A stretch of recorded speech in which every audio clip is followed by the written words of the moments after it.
And this is Cali X Boxing 2.0. This is the Aftermath HCP. I'm here with D Style Boxing. And we got a Well, I lot think to we unpack. froze up right away, right out of the gate. I froze up. Yo, You hear me? I could hear you, yes. Now I can. Okay. Yeah. And we got a lot to unpack here. A lot to Yeah. unpack today, D Style. There's a lot going on out there. And I want to make this clear off the jump. I want to make this very clear. Is we are not tribal channels. So that stuff y'all are pushing out there, this emotional stuff, this black versus white, Muslim versus Christian, we ain't those type of channels. This is a hardcore boxing fan channel. Our only tribe is boxing fans speaking to other boxing fans about how we can further our agenda as boxing fans. And that's it. We leave all the other stuff at the door. So miss us with all that stuff. Miss us with the black versus white. Miss us with the Muslim versus Christian. Miss us with all that stuff. If that's what you want, go elsewhere. Go somewhere else. This is a boxing channel. We're going to break down the fight. We're leaving all that stuff at the door. We don't care about complexion of fighters. We don't care about nationalities. We don't care about skin color, race. Leave it at the door. Leave your fan and your talking points at the door. We say it all the time. And leave all that stuff at the door, too. This is a boxing channel. We're going to hit on it here. And I don't know, D-Style. It was a hell of a fight, tactical matchup. And in my opinion, it in ways exceeded expectations in that you had back and forth, you had adjustments, and you had, from what I see, two great fighters going for greatness. Just going for greatness, trying to accomplish greatness, and that's what we love about boxing. So just off the bat, off the rip, props to both fighters. Props to both of them. Great fighters who, to me, looked like great fighters on Saturday night, challenged each other. This is pure boxing. And this is why this was a hardcore boxing fans fight. This ain't that minor league TikTok circuit bullshit. This ain't none of that stuff. This ain't, oh, we don't care about belts. We don't care about legacy. What do you bring to the table? If it don't make dollars, it don't make sense. This was two fighters with everything on the line, with pound for pound on the line, pound for pound top 10.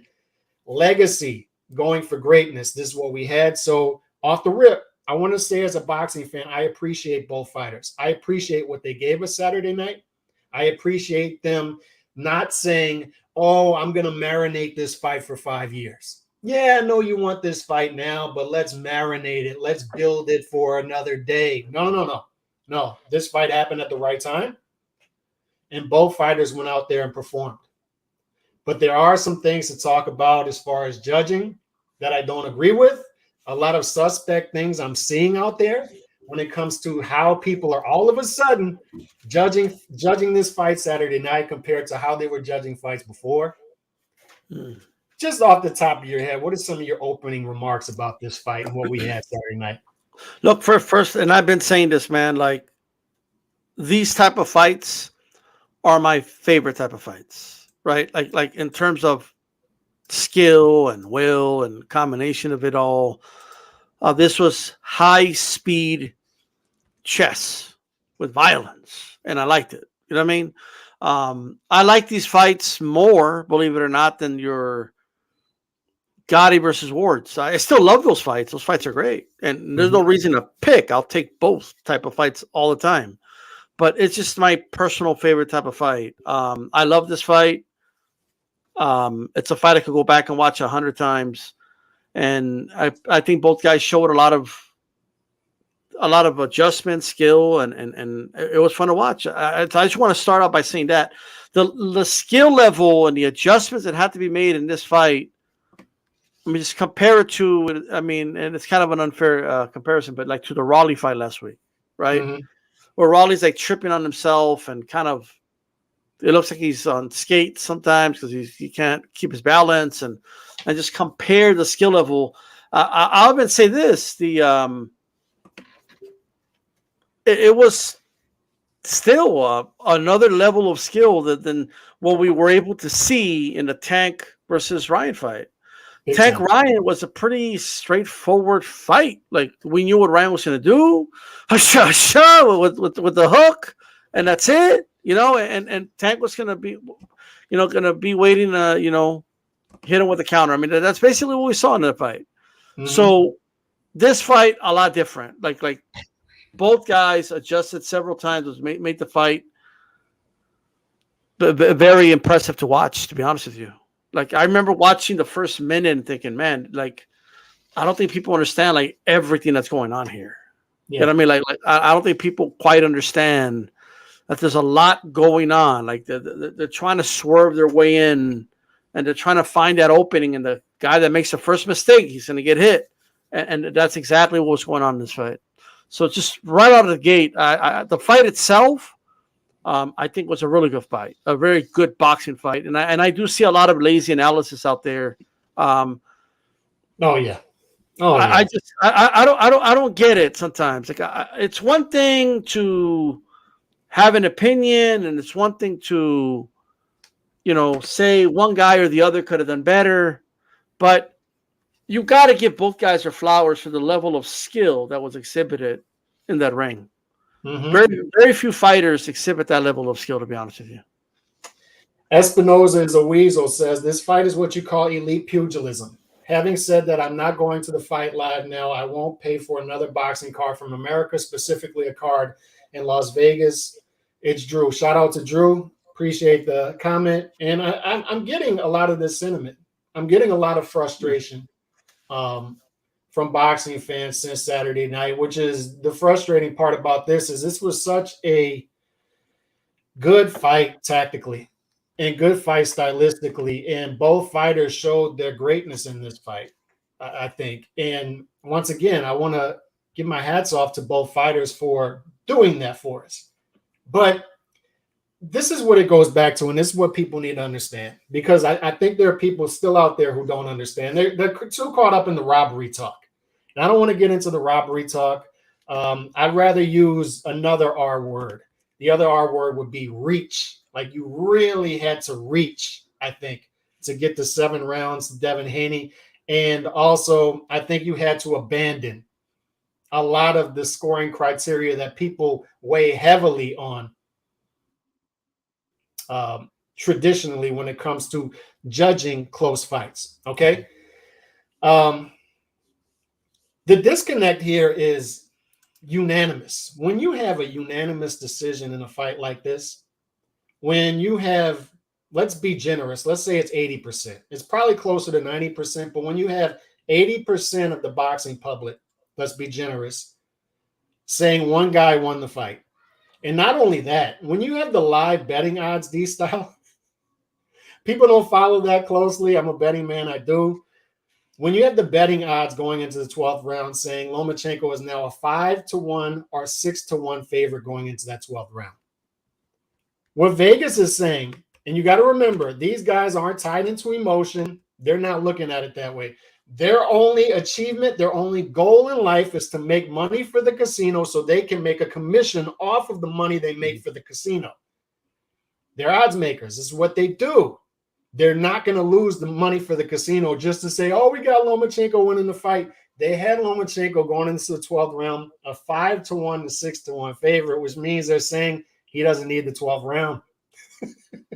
So when you have intelligent boxing fans out there, and people are out there trying to frame people who had Lomachenko winning the fight as, you guys don't score round per round. You guys just don't see the level of intelligence of what Haney's doing. They're framing it that way. And then they're discounting what the odds makers who are looking at this scientifically are saying. When 80 to 90% of people are saying one thing, and 100% of the official scorecards see something completely different, there is a disconnect. And this is this growing trend of a disconnect between what boxing fans see, what boxing fans want, what boxing fans value, and what boxing insiders continue to give us. Mm-hmm. And it continues with the rematch. Bill Haney said, we clearly won the fight. We don't need a rematch. And people are just moving on. Like, yeah, we don't need a rematch. Think of all the bullshit rematches they've given us. Every time there's a guy wins 9-3, 10-2, we got to see a rematch. Rematch. Now, all of a sudden, we don't need a rematch. All of a sudden, if anybody deserves a rematch in modern boxing, It's Lomachenko in this fight. We don't need to see it, right?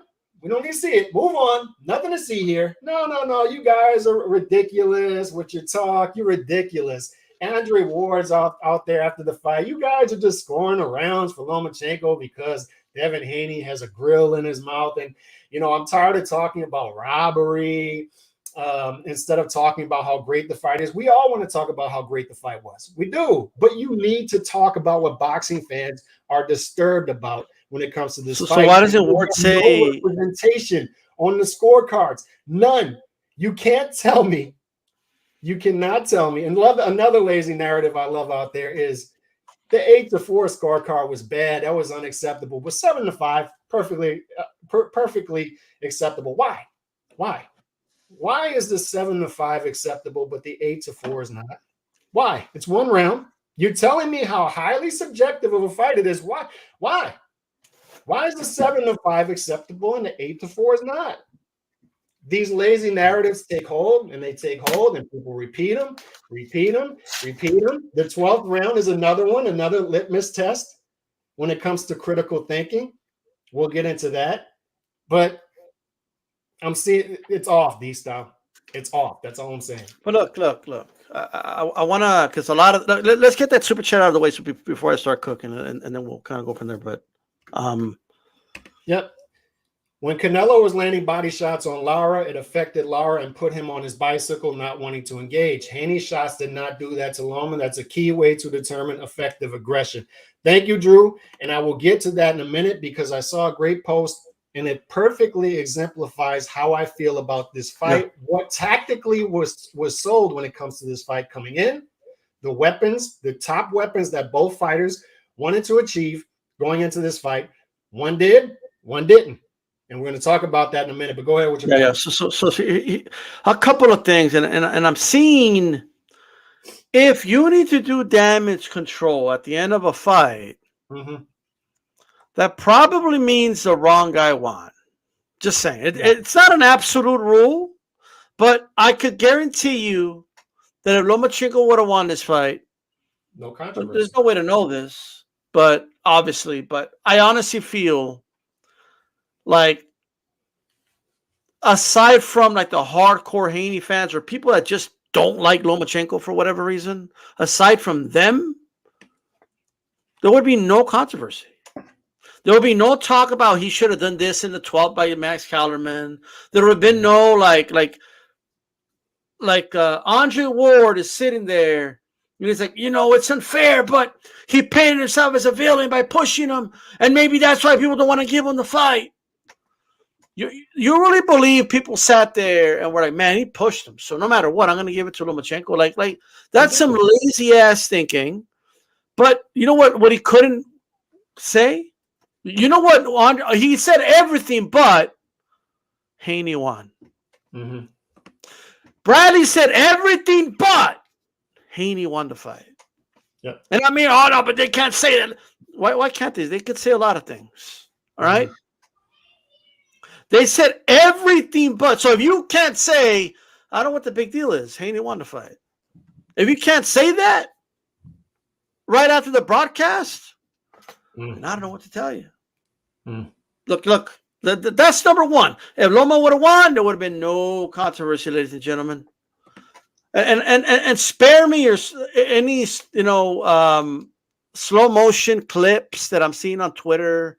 Easy Raw had a funny one, by the way. Shout out to Easy Raw. People were saying Loma didn't land nothing. Nothing landed, right? And I'm a consistent guy, right? Because Loma threw, I think it was like a sequence of like 10 punches, landed 3, right? Okay, I get that he missed 7 and he only landed 3, right? But he's the only one that landed in that sequence, though. And this is how you know I'm a consistent guy. Because when I saw the clips after the Canelo fight with Bivol, right? Oh, Dista, you're a fanboy for Canelo. Like, no, I scored that fight for Bivol. And when some Canelo fans are putting clips of Canelo rolling the shots and making Bivol miss, and Bivol threw 15, only landed 3. But Canelo landed 0 in that sequence you showed me. He didn't make him pay when he made a miss. And And then people are they're just labeling things. Oh, those were pity pat shots from Loma.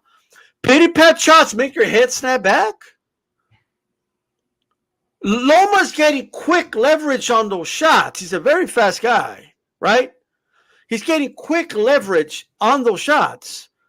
Calling Loma's punches pity pat punches when he stopped more guys at a lightweight, this is his third weight class, than Haney has in the last 10 fights. I don't know what to tell you. Be careful when you say things like, well, his were pity pats. Haney's were real strong, thudding shots. Well, Haney can't knock anybody out, so I really doubt those were really strong, thudding shots. Loma, and now this, I do believe that people don't respect the high guard. I honestly feel that way. But Loma, he was blocking the jabs of Haney with his lead glove, with the palm. And it's like, I never heard it mentioned by the commentary team unless I missed it, right? I kept hearing people say, oh, but Haney, he was working a jab. Haney didn't land a jab that much the whole night. At all. Didn't happen. There's one thing Haney did better than Loma in this fight. Go to the body, right? That's it. And so one thing he did, I got to give him credit. That's why the fight was close, right? He invested to the body. Now, Loma, maybe you could say, of course you could say he could have gone to the body more. I get all that. But at the end of the day, I saw somebody put, oh, but Loma, he didn't throw enough. Well, he threw more than Haney. Well, Loma, he wasn't active enough. Well, he was more active than Haney. Oh, but Loma, he didn't land enough headshots. He landed more headshots than Haney. Like, what do you guys want? You know what I mean? He can't do every single. So you tell me he has to do every single thing better than Haney? Everything? And he needs to be twice as active? Oh, but because he was doing, I saw someone say he was just doing a whole lot of nothing from the outside. No, that was a whole lot of nothing. He would never landed anything. All right? There isn't. If you think there's a whole lot of nothing going on, you don't know what the fuck you're watching. I'm sorry. He's trying to find the angle to dart in. Like, he can't just blindly come in without a method, because then what happened to Camboza is what happened to him. All right? So that's all I'm saying. Yeah, look. And once again, we want to preface this with this. We're a hardcore boxing fan channel, so we respect both of these guys going in there for greatness, making proper adjustments. And to me, both of their stocks raised after this fight. I got mad respect for Devin Haney, taking chances. And now look at where he's at, by the way. 24-year-old, undisputed, undefeated champion, whether we feel he won the fight or not. He won on the official scorecards, and he goes to the bargaining table, the leverage table, as a 24-year-old, undisputed, undefeated champion, when just 15 months ago, people were telling him he's crazy to sign a top-ranked deal, crazy to go out to Australia, crazy to do all these things. He took a chance on himself, and we respect that as boxing fans because we're consistent. It doesn't matter where you come from. It doesn't matter who you are, race, religion, none of it. We respect the fighters who fight. We respect the shooters who shoot. All right? That's what we respect over here. We don't respect dudes sitting in a house arrest mansion in Baltimore with this team plotting their next cherry pick, because it's easy to look great when you're fighting those fights. I don't want to hear Tank don't have to worry about decisions because his decisions are in the gloves. Fight the fights then. Well, they're fictional matchups, right? Listen, I have all of the Tank sexuals coming after me saying, you thought this was high skill. Oh, please, Tank easily wins these fights. Tell him to fight them then. Tell him to fight the fights then. You ain't getting no mythical battles over here. You ain't getting no mythical. That's one thing we are not going to do here. We are not handing Tank mythical victories against anybody. And you can miss us with the mythical victories for Tank Davis. He's all out of them. I understand. He beats Willie Pep. He beats this guy. All out of them. You got to fight the fights. We respect the shooters. We respect the fighters. Haney did not keep Loma from coming forward. Once again, I agree. Why do folks immediately go after the three guys that beat Loma? It's so sad that no one even acknowledges or remembers Salido. Shakur is next. I'm not sure what that means, to be honest. Go after him. What do you mean by go after him? I don't know. To me, everybody's getting respect that beat Lomachenko. I don't know what that means. I don't know. Maybe he feels they all got attacked, like Loma and Tio. I don't think they got attacked. I don't know. No, I don't. Maybe I'm not understanding the. Maybe You I'm want to not clarify another? understanding either, Yeah. but I think a lot of people are seeing ghosts out here after Saturday. And look, this I love this right here. Shout out my guy Surgical Boxing on YouTube. 8,000 subscribers. He's not a clickbait channel. He's one of the best out there at breaking down fights, breaking down the fights going in, how he saw it after. And this perfectly sums it up for me. In all my years in boxing, I've never seen a case where body shots scored higher than clean headshots. The body is such a bigger target compared to the head. Body work is usually to chip away at the gas, slow pace down, or because you can't find the headshot. More on that in a minute because Drew broke that down earlier. In close fights, the aggressor typically gets the edge. When you're standing in the open field of battle to charge, of course, you're more likely to get hit compared to the other guy who buried himself into the trenches. I personally had Loma winning the fight. He lost the battle, but not the war. Follow the story, not the circus. I think he's a great explainer, and we need great explainers out here, particularly on days like this. So a couple. I have a couple thoughts about that. So yeah, go one, ahead. I've always, but what I will say, just I don't want to be a devil's advocate, but I've always felt like body work isn't respected enough by judges, right? Mm-hmm. But it does add to his point either way, though. I'm just taking a different route. But for so many years, I've been like, we've all kind of agreed, like, yeah, body work. Judges don't really respect the body work. They don't really like give guys credit for going to the body, and but it's just a worth it investment because it does slow down the opponent, though. I will say though that any shot above the waist is a clean shot. Like, you know what I mean? Like whether it's in the head, whether it's in the rib cage, a shot's a shot. Like the way I see it, right? That's just my opinion. Right. But I do agree that historically judges don't really give it to the guy that goes to the body, which is why every judge had Maldrick Taylor ahead in the Chavez fight. You know, Chavez was landing monstrous. If you want to see body work that damaged an opponent, go watch Chavez versus Maldrick Taylor, right? Yeah. That was a systematic, I don't want to say beautiful thing to watch, but like boxing is a brutal sport. But in terms of the technique was beautiful to watch in that fight. Haney was landing some good body shots, bro, but I just think boxing's a sport where it's like rock, paper, scissors with people. They pick rock, they pick paper, they pick, scissors when it's convenient. One moment, it's all about the body work if it means your guy's going to win. The next moment, it's about the activity level. The next moment, it's about boxing on the move. The next, another fight, if you're trying to give it to your guy, it's about efficiency. The next moment, it's about who landed the better shots. And like, there's too many ways to go, right? But I can see people being like inconsistent though. Like a lot of the same people that scored it for Haney because of the body work gave a lot of the fight against Canelo. Mm-hmm.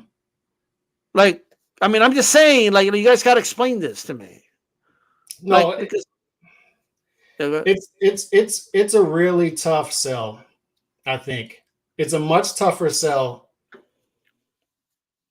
to tell people to get. It's a tougher route to get the Haney 7 rounds than it is Lomachenko. I mean, I think that's a fair thing to say. But here's the thing: everybody knew coming in what was the tactical battle here.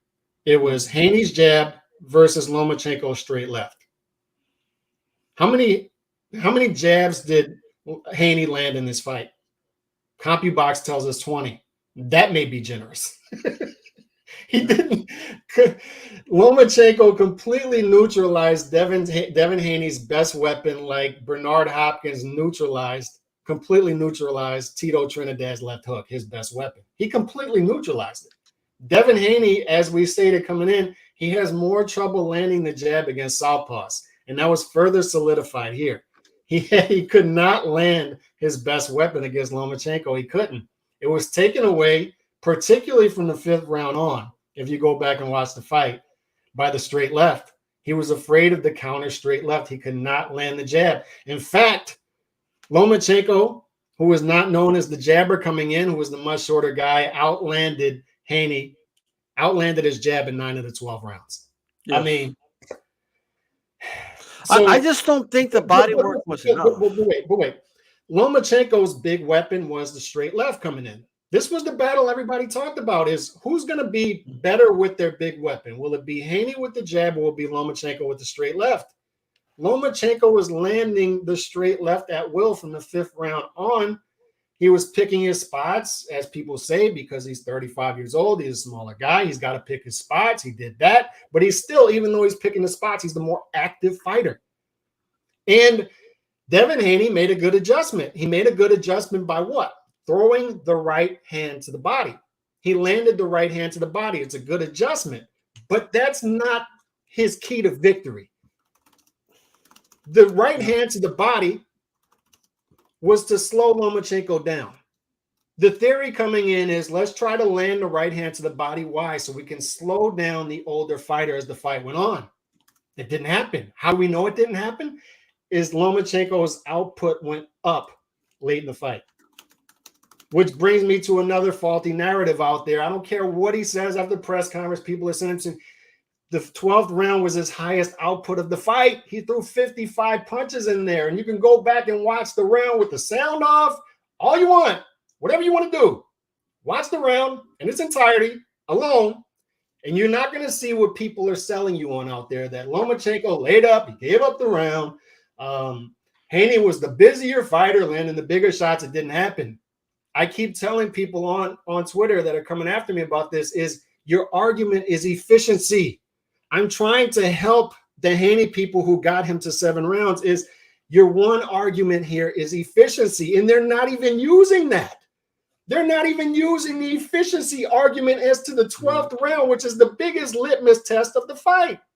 You can't tell me he was the more active fighter objectively. You can't tell me he landed the hardest shots objectively. What you can tell me objectively is he was the more efficient fighter because he landed 6% higher total output, although he wasn't the more efficient fighter in that round with power punches. But nobody's going round by round D-style and saying he landed a higher percentage because they don't have I have a couple of fights going on. But what I'm saying is my argument for Lomachenko is this, and it's clear, is there was a tactical battle that everybody knew going in.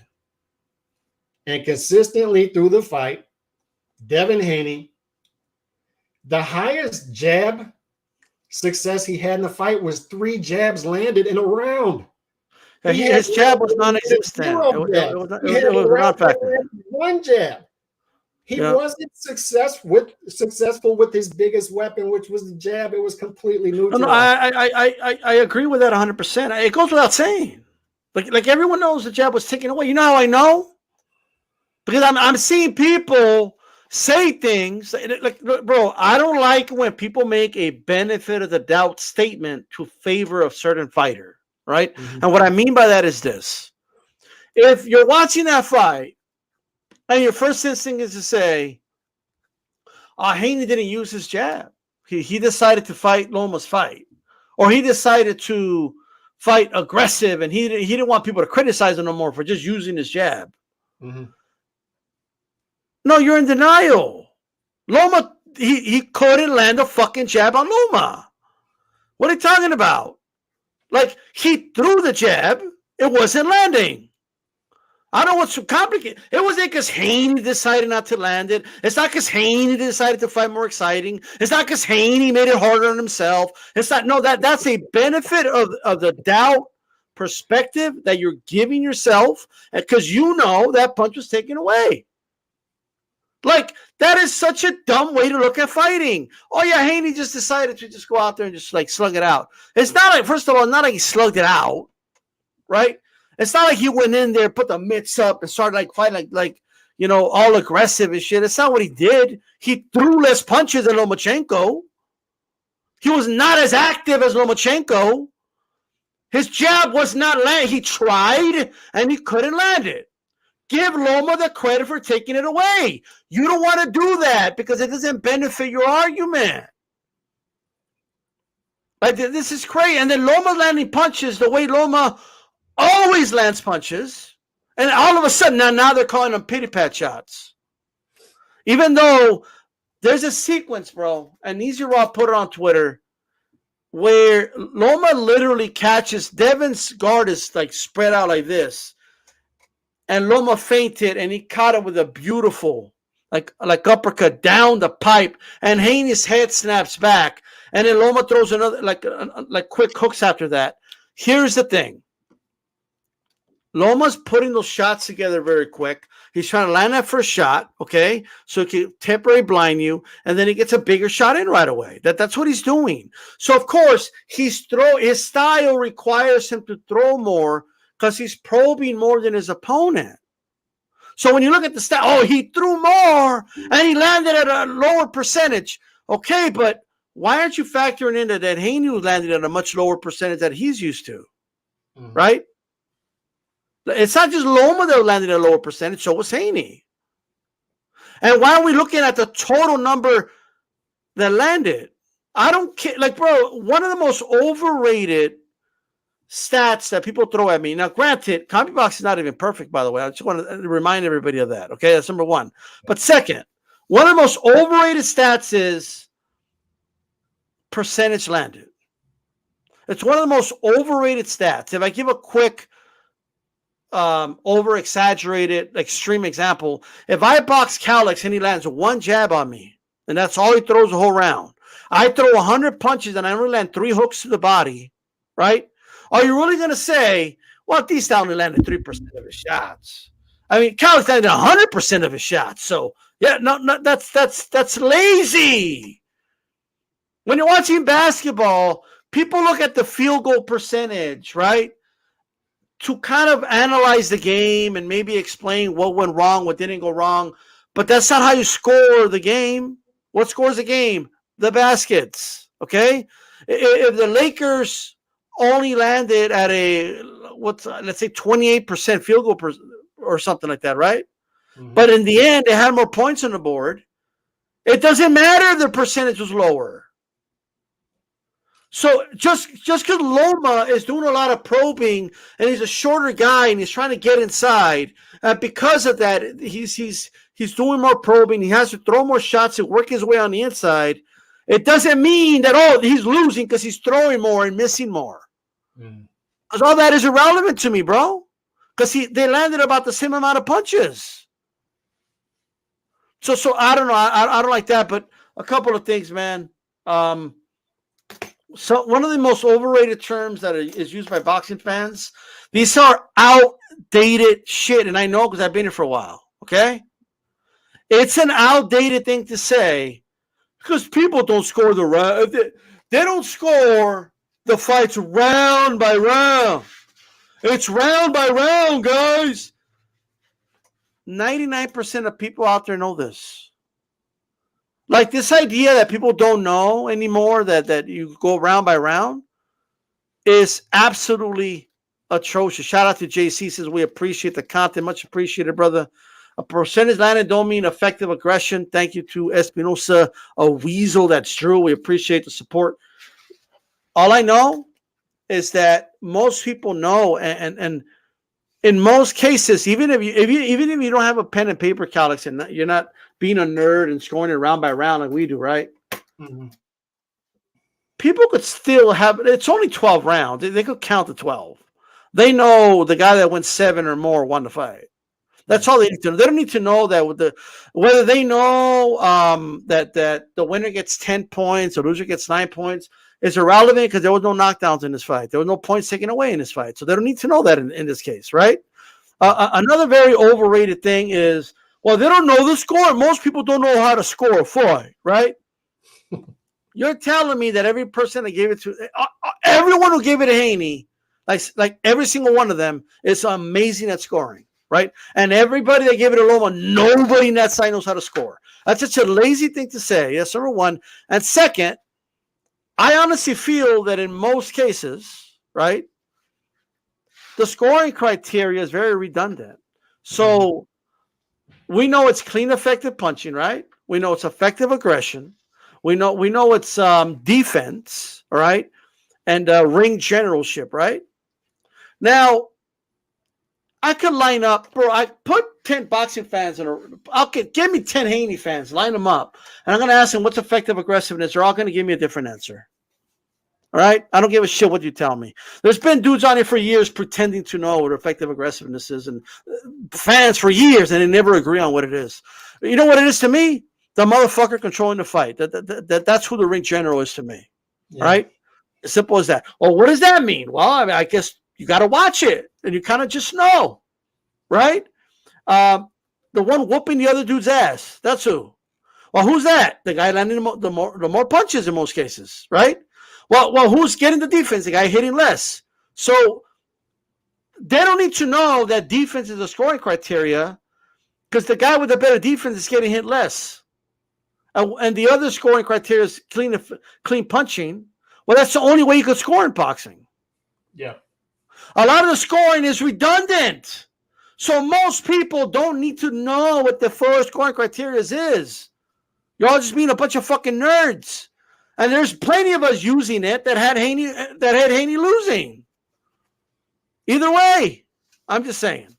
Yeah, I want to be clear about something too. Is Nando, I love to be talked down to 7 Haney, 8-4 Loma, and I want to be transparent about this and clear. Is we're not. I don't want to be taken as somebody talking down to people. Because that's how I feel when I see these panels with ESPN and Andre Ward. So that's how it's taken. Apologies, Nando, because we definitely value your opinion and the people who have been here from the beginning and the people who show up. I don't want to be seen as a dude talking down to anybody. It's just boxing fans speaking to other boxing fans. The reason I'm passionate about this, though, is it just seems like this ongoing disconnect between reality and what the boxing people are telling us is going on, because I just don't. The avenue to getting Haney to 7 rounds, I'm not saying it's non-existent. I'm just saying it's tough to get there. It's really tough to get there when he wasn't landing his best weapon all fight. And I disagree with Chicano Prophet on this. He didn't even have success with the jab early. He didn't. Now, he had success. It was his style of fight early, right? And that's what we mean when we mean ring general, effective aggressor, is whose fight is it? And when we see the fight speeding up, and this is what we said about Haney coming in and why we felt Lomachenko was undervalued as a 3-1 underdog, is what? Good fighters have sped him up late in fights. And it's why I don't like the narrative that Haney's really a boring fighter, because Haney's a boring fighter when he has guys in there he knows he can 1-2 hug to death like Cambosos. Then he's a boring fighter. He wasn't a boring fighter against JoJo. He wasn't a boring fighter against Linares. And those were good fighters who had success speeding him up. And late in those fights, his technique went to shit. And I actually like that because I want to see what the great vulnerable fighter can do in those moments when he loses his greatest weapon. I want to see what his adjustments are. I want to see him try to navigate that. That's why it's one of the reasons I love Cotto as a fighter. He was in so many of those moments where his best weapons were taken away from him, and you had to see how he was going to navigate that and try to get to a decision victory. And that's what I value highly about Devin Haney, is this narrative he's a boring fighter. I think it's overplayed. I like watching Devin Haney. I liked watching him in this fight. I liked watching him the second half of the fight. His technique going to shit. Can't land the jab. Can't even land a straight right. So what's he do? He scores points with the shot to the body, the right hand to the body, the right hand to the body, the right hand to the body. He has success with it. And those are scoring points. Those are scoring points. But have those ever been more valuable to boxing fans, to people scoring the fights, unofficial scorecards, official scorecards? Have body shots ever been more valuable than headshots? Really? Has efficiency in close fights ever been more valuable than the guy making the fight? Because as Surgical Boxing points out, it's easier to be the guy landing at a higher percentage when you're throwing 18 punches less than the guy trying to make the fight. It's easier. So I guess my big point here is, have we ever seen a big fight in modern boxing like this to where people lean so heavily on efficiency. People lean so heavy on body shots. And I think to get there, to get to 7 rounds, you have to lean I so just heavily think on that that. this, And if you're leaning so heavily on that, I have to feel and also that you had not some everything sort, is equal but though. wait, I have to feel like if you land so heavily on those things we don't normally land so heavily on, maybe you had some preconceived notions and biases going into this fight. I don't know. Here's the difference between Canelo Lara and this fight. Lara was running around the ring the whole fight. Canelo was hunting him. In this fight, Loma was the aggressor in most of the rounds, and Haney was not backing him up. And even though he's a smaller guy, so not everything is the same. Oh well, look. If Canelo landed body shots, you give it to him. What? Because there's other factors that are different in the fight, right? Now, no one ever said Haney landed no jabs. That the jab never landed. But if you compare his jab to other fights, it landed far less. It was like night and day, right? Like, for example, how did Forrest beat Shane Mosley? With a jab. Mosley couldn't do anything to stop the jab. Nothing. The jab was on point the whole night. We didn't have to point out, oh, it landed this one time, the second time, right? Suppose that. Now, for the dude in the chat, that say, oh, I never seen a moderator like question a content creator. Because here, we don't ban people. We don't shut people up. We're not an echo chamber. We don't tell people how to think. We don't kick people out, and they're not part of the group no more because they don't think like us. And so well, you're welcome. That's what this place is all about right here. Yeah, and once again, if it is taken, there are people in this chat. I value everybody, but specifically some guys in this chat I do value highly as people too. So if it's taken as me talking down on people, that's not. Look, Nando isn't crazy if he gave it to like it's not. It's mathematically possible. Yeah, to give it to him. It's not impossible. It's difficult. But you're in the minority. Like that's just the way it is, right? Like if we look at it, like let's just, and I'll make this point really quick. If you look at every poll out there, if you ask the fighters, like all these people can't be crazy. You know what I mean? Like the vast majority of press, fans, and by press I mean the media. Okay. Well, I don't value the media. Okay, fine. The fans, the fans don't know shit about boxing. Okay, the fighters, right? Like there's plenty of people that are giving it to Lomachenko, right? The odds makers had it for Lomachenko in the final, going into the final round. So there's a lot of I'm just saying you're in the minority. Now, give an example. I don't want people to discount that because that is a huge point. Is when you see a guy live betting odds 5 to 6 for one. There's nothing wrong with being a minority. Look. I acknowledge 100% that the first Golovkin fight with Canelo, right? The consensus believes that the vast majority of people believe that Golovkin won that fight, right? Yeah. And most Canelo fans that I know agree with the draw, right? So even I felt it was a draw, but yes, I need to take a step back and say, you know what? Well, I'm in the minority.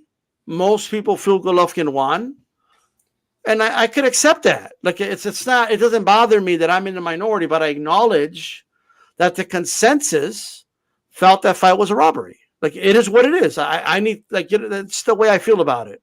Yeah, okay? And the difference with us too is, we're not calling the level-headed people at Haney winning stupid. That's just not what we're gonna do here either. I mean, it is what it is. If you got there, you got there. It's just I think our point is it's more difficult. It's much more difficult to get there. I just, after watching that fight Saturday night, I just felt like Lomachenko was the better fighter, and I got a lot of respect for both fighters.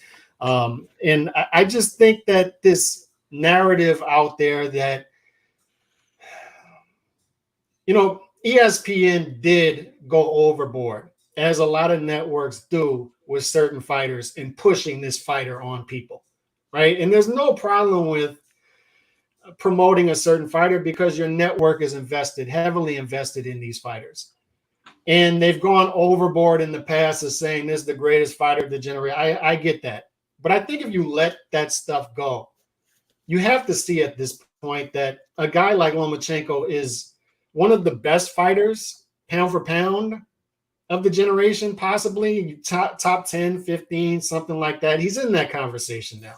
And I think the overrated thing for both of these fighters, Devin Haney's not overrated. He's not. If anything, you No. could argue he's underrated at this point because he's not on pound for pound rankings. There are still people out there saying he's not a top 2 lightweight. If anything, the guy's undervalued, right? And notice how we can score the fight for Lomachenko and still give props to Devin Haney because I still feel like his stock rose on Saturday night. I do. I just felt like both fighters proved their greatness. And this is what we want to see from fighters, what we saw Saturday night. So we also want to be careful as to tear down fighters. I'm not going to say Devin Haney was exposed and all this stuff. This is what we want from fighters. It's easy to look great when you're not fighting anybody. But when you go for the belts, when you go for the things that are tough to get, you're going to meet resistance and you're not going to look as good naturally. It's easy to look great when you're sitting back and cherry picking your opposition. And I want to say something else as well is I hope this fight is a financial success. They're telling me it was a sellout, over 3 million live gate. I would love to see Devin Haney come back to negotiation table. I'm already hearing he's re-signed with Top Rank possibly, but I would love to see this dude who took a chance on himself at 24 years old, undisputed, undefeated, come back with some good pay-per-view buys and a good live gate. I would love to see this type of behavior rewarded. All right. So I think both of their stocks rose, and I wish the best for both fighters going forward because as a boxing fan, I highly value what they gave me on Saturday night, despite what we saw in the scorecards and despite how we feel like the fight should have been scored. Haney I don't know how much. Let me get to these super chats real quick and then hold on to your point. Haney wasn't in general in the pace of fight, nor was the aggression effective enough to deter Loma for more than 4 rounds without reaching. And shout out to Drew once again. Appreciate your super chats, man. Malinaji, DraftKings had Loma to win the fight going into the 12th round, minus 500. Bob Arum re-signed Devin Haney 2 nights before the fight. And look, people are going to say stuff. And I saw another, I wanted to get to Chicano Prophet because Chicano Prophet was asking me, are you calling it a robbery? I don't want to get into the robbery talk. And I would, once again, I want to use the other R word. I just think it's a reach. I've seen worse decisions. I wouldn't call it a robbery. I mean, you can have, by the way, you can have close fights that are robberies. We've seen that. But I think you can get the 7 rounds for Haney. I just think you need to reach to get there. I would prefer to use the R word, the reach. And another thing with this comment right here is boxing does not deserve the benefit of the doubt. So when Malinaji says something like this, we shouldn't just discount it. Boxing never deserves the benefit of the doubt because it's proven time and time again that it's a very corrupt sport. So when we see a clear disconnect, when you have 80, 85% of the boxing public, every single poll I've seen that says who won the fight, 8 to 10, 9 to 10 people are saying Lomachenko. And when you have the odds 5 to 1, 6 to 1 going into the final round from intelligent people who make a living off of this, and then you have 100% of the official scorecards going the other way, you can't discount anything because boxing never deserves the benefit of the doubt. Yeah. Go ahead.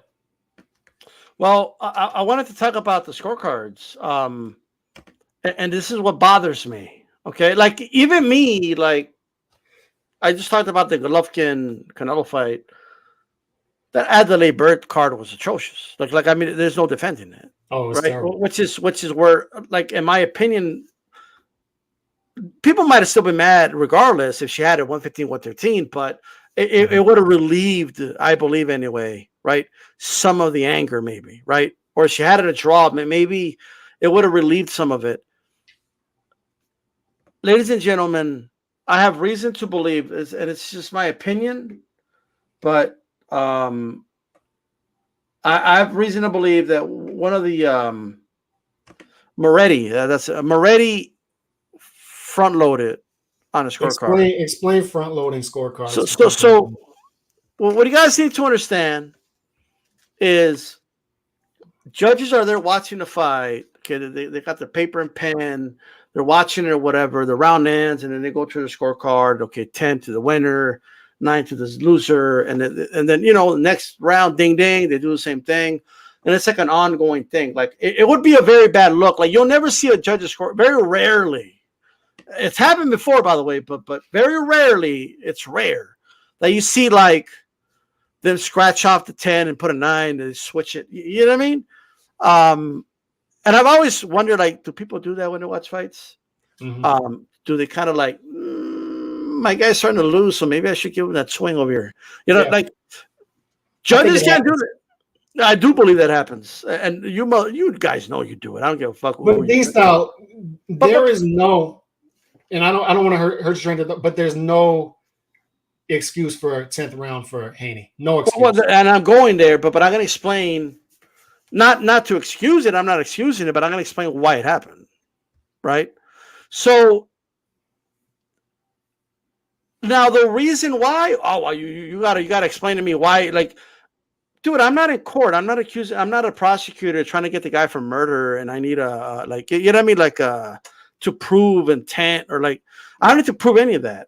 All I see is a scorecard. That's my evidence. Mm-hmm. So why? I don't know. I'm not saying the guy got money under the table. I'm not saying the dude, or any of that. And also, I'm not discounting the possibility that he could have made a mistake. And like I said, it's a bad look if you scratch off, and you know what I mean. So when they make mistakes and if they feel it's a close enough round, they may just kind of leave it that way, and they'll make up for it in another round. That could have happened. You know what I mean? Yeah. So he's trying to get Haney to 10 rounds, to 7. I'm sorry, the coveted 7, so he could win on scorecard. As far as Moretti, I would agree with that. Yes, Moretti's, because people will say this. Well, if he gave him round 10, it wouldn't have mattered. It would have been 7-5 either. Moretti had no idea. He had no idea how the fight was going to play out as he's watching round 10. And Loma's clearly winning that round. He doesn't know how round 11 is going to go. He doesn't know if Haney's going to get dropped. He doesn't know if Haney's going to get hurt. He probably knows how he looked against Hernandez. And I know I'm heading towards conspiracy theory, but if somebody can find me a better reason why he scored him round 10, go ahead, because he's going round by round. And he's sitting there, right? He's like, okay, he's got 3 rounds to go. I need one more for Haney, right? It's impossible for a professional judge to be that incompetent to score Haney for the 10th round. Right? Yeah. So he's sitting there, and he's like, I don't know what's going to happen around 11 and 12. So it might be a bad look, but I'm going to lock it in for Haney right now. Mm-hmm. So just in case, like, Loma starts beating the shit out of him. And 11 he was, by the way. Moretti probably was like, man, I made a good choice. You know what I mean? And then round 12, I give it to Haney, so it's not crazy that he gave it to Haney. You know what I mean? Yeah. I thought it was a swing round, but I give it to Haney. So I gave that one. I thought that was mostly a comparative round, but if you gave that to Haney, but you have to argue. Yeah, but I guess the point is, you have to use the right words when you're saying why you score a round. And I don't see people using efficiency as a reason they scored the 12th round for Haney. Yeah, and I don't know if that one dude's aware, but we're a boxing channel, and we talk about the fights. The show's called Aftermath. Mm-hmm. So we're not gonna, like, what do you mean move on? Like, what we're talking about, you're here listening to us to talk about the fight. Yeah. What are you talking about? And by the way, spread the word, guys. HCP, all opinions are welcome. Nobody gets censored. Nobody gets told to shut up. We don't tell the moderator, oh, that guy disagrees with us, get that dude out of here. And you know what I mean? We don't do Nobody has to stay on code. You don't have to stay there ain't no code. We can give props to Devin Haney. We don't care where the fighters come from or where. We don't have to stay on code. It's fine here. Get those comments. We don't give a shit about any of that shit. Like, we just get the comments up for us. Good job. And I'll say this one more time. Mm-hmm. If you scored it for Haney, you scored it for Haney. Mm-hmm. I don't want people to shame people that scored it for Haney. But it's a two-way street. Yeah. Stop shaming people that scored it for Loma. And it's not. we're not out here crying a river. That's not what we're doing. We're just saying something doesn't add up here. There's a clear disconnect between what they're telling us happened and what happened. Yeah. Right? I mean, and it adds to this clear disconnect that we've had throughout boxing, and it continues to get worse, continues to get worse, continue to get worse with, I don't feel like we have proper representation. We didn't have it on the official scorecards. We had proper representation in the ring because that's how we want to see fighters behave. And they behaved that way. And they went for greatness. And that's why we respect both fighters and why I say both of their stocks rose. We don't tear fighters down after losses. We ain't here protecting people's O's. We ain't here bubble wrapping your favorite fighters. Oh, bubble wrap. Oh, this guy wins this fight. This guy wins that fight. He wins that fight. Go fight the fucking fights then. If Moretti couldn't give any judge that didn't give round 10 to Loma had no intentions of giving Loma that fight. Mm-hmm. I'm just telling you that right now. And because of the nature of how they score the fights, because of the nature of it, right? That's why. And again, like that was my theory as to why Aldity Bird had it so wide. Mm-hmm. Canelo did better win. Like she gave Canelo the rounds Canelo did win. And she gave a lot of early rounds to Canelo that Canelo didn't win because she was trying to get to that 7 as quickly as possible. That's why that scorecard was why 10-2. If she's going to rob him, why not just do 7-5? Because they have no clue how the fight's going to play out. Mm-hmm. They don't know how the second half's going to look. So any excuse early you give in those rounds, and you got to throw in that little bit here and there. It's just a theory of mine, but I have reason to believe. It's either that or Moretti needs to come out and say, you know what, I actually made a mistake. I actually meant to give that round to Loma. Because mistake or front loading. That's the only explanation I have for Moretti's card. I'm not talking about your guys' card. I'm not attacking, Nando. Like, you know what I mean? I'm not going after Chicano Prophet. I'm going after Moretti. Okay? Yeah. I'm talking about his scorecard. And once again, the unanimous part is tough. It's tough because that means in a highly subjective fight, all three judges went with mostly uniform scoring, and we got a mostly uniform result. And once again, that's not adding up. It's not adding up, and it goes back to lack of representation and boxing pundits talking down on fans who are saying, I don't think something adds up here. And it goes back to Andre Ward on the telecast saying, I'm tired of talking about robberies and the boxing fans are casuals. They're not sitting. Look, we need proper representation up there. We need proper representation speaking for boxing fans, and we don't have it. And that's why when you have close fights, this is the reason why, and people don't get this, it's the reason why people get up in arms about stuff like this. Even if a robbery isn't there, it's the reason people throw out robberies. We see so much corruption. We feel like we don't have a voice anywhere. So people get frustrated. And it goes back to this. You said it earlier. If Lomachenko gets the close nod, are we talking about controversy? No. Probably not, because you can much easier get to Lomachenko 7 rounds than you can for Devin Haney 7 rounds. It's a much tougher track to get to Devin Haney 7 rounds. Much tougher track. And the reason that is I'll go back to it, is the tactical battle coming in was jab versus straight left. Jab versus straight left. And I think a lot of the reason you're seeing some of these Haney scorecards, I would argue, is because people are protecting what they said coming in. Haney was supposed to destroy Lomachenko. 3-1 favorite. Lomachenko's old. Lomachenko's going to be too small. Haney's going to come in there and ravage him. You know what's going to hurt a lot? He's going to wash him. Lomachenko's not going to be able to get inside that long jab. The best weapon in boxing, one of the best weapons in boxing, and what happens? He's going to wash him. Remember that? The jab was non-existent.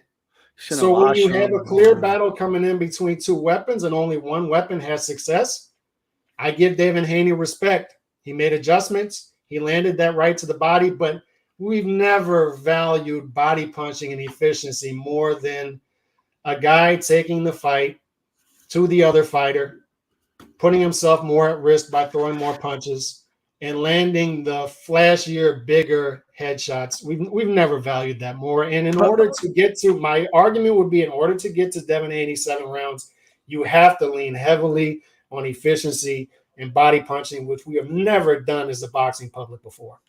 yeah, look, one more thing I want to say about this fight is the only thing I kind of more or less agreed with Ward. What was it is a shame that I don't agree with his reasoning for saying it, but we're talking more about the scorecards and the controversy than the actual fight itself. This fight is a case study. That this is a fight you could show young up and coming boxers on strategy. It was very high skill stuff from both guys, quite frankly. It was sold properly, and it lived up to expectations because you had two guys playing chess in there. You know, we can say what we want about Devin Haney's technique going bad in the second half of the fight, but he made adjustments. And to me, the reason I say his stock rises is whether we scored the fight for him or not, official scorecards matter. 20 years from now, we're not going to be talking about judges' unofficial scorecards. Not going to remember. The result is Haney won the fight, and he put himself in position to win that fight, whether we agree with how he got there or not. So you have to give him respect for that. And that's why I say his stock rises, because it not only rises in that it's an achievement. He said it. The first thing he said was, I beat a Hall of Famer. I beat a future Hall of Famer. That is a great fighter over there. They value Lomachenko and who he is as a fighter. They wanted this. All right. And he went out and got it. And you got to give him props for taking that risk, assuming it, and winning the fight. But also his stock is going to rise because, I don't know, I see the stars tweeting and talking about this fight, and they're outraged, but they're still talking about it. So that means that Devin Haney is starting to get into that casual audience, right? And that may have a lot to do with Lomachenko. Most of the crowd was Lomachenko crowd, but Devin Haney was part of this. You know, we gave Tank credit for 1.2 million buys, despite Ryan Garcia probably had a lot to do with it. You got to give Devin Haney the same respect. And when we see 3 million live gate, when we see he's in an exciting fight, he's in a fun fight. People would argue it's not great, but it was still a fun, tactical fight that lived up to expectations. Pay-per-view fights don't normally. The norm is pay-per-view fights disappoint us. Mm-hmm. After pay-per-view fights, we have buyer's remorse. I didn't have buyer's remorse after this fight. Even after the scorecards, I didn't have buyer's remorse. And Haney is in a good position here, man. That dude is in a good position at 24 years old. But I want to hear you speak on this because, like you said, maybe we're speaking too much on the scorecards, and we should speak on how we view these fighters. How would you say you view Haney and Lomachenko differently after this fight? No, I view them the same, to be honest. I think, I mean, obviously, I think, like I said, I thought it was a great fight. You know what I mean? I thought they both showed high skill level in the fight. Mm-hmm. But look, I'm consistent. When guys take the tough challenges, I give them credit. And I always say, fight the fights, fight the best, and win, lose, or draw, I'm going to give you credit, right? And that's what they did. So I got to stay consistent with that. Like them taking this fight and putting it all on the line, they already had my respect. You know what I mean? The fight was great. I think both guys could learn, obviously, because no one fights a perfect fight, so they could go back to the drawing board and assess where they are. But I will say this: while Haney is young and Haney is in a good position at the moment, I don't know how that's going to last, though. And we might get the rematch because it might be Haney's best option at the moment. Now, what is he going to do? Fight Shakur? Like, I don't think he beat Shakur. I mean, respectfully. Hold on to that thought one real quick. Let me get to I Am Your Leader. First time here, good show. I had Loma 8-4. I predicted Haney robbery weeks ago on BDA. I was not surprised, and I'm getting a lot of that. And you predicted that, by the way. You predicted Lomachenko would win on your scorecard, but Haney would get the decision. I saw a lot of that, and it ended up coming true. Is, you know, once again, robbery, not robbery. I prefer not to get into that. I would stop short of robbery. I think if you're reaching, you could get to 7 for Haney. I prefer not to use the robbery word. But a lot of people predicted Lomachenko would win the fight, but Devin Haney would get it on the scorecards. A lot of people predicted that, and I think it ended up coming true. You know, it just is what it is with that. Now you're saying. Oh, let me finish my point though, really quick. Yes, but here's the thing. I just think it's just this roadblocks ahead, bro. Mm-hmm. Like, first of all, I do think, even though I give Haney a lot of credit for the guys he's fought, here's the reality. Jojo, small guy that came from an overweight class. Gamboa, small guy, came from an overweight class. Linares, small guy, came from an overweight class. Lomachenko, small guy, came from an overweight. You see a common denominator? Yeah.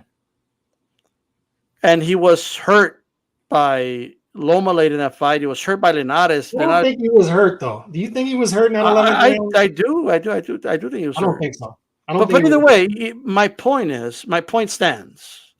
He has fought a certain type of guy. He stayed away. Like, maybe not. I'm not saying he did it on purpose, right?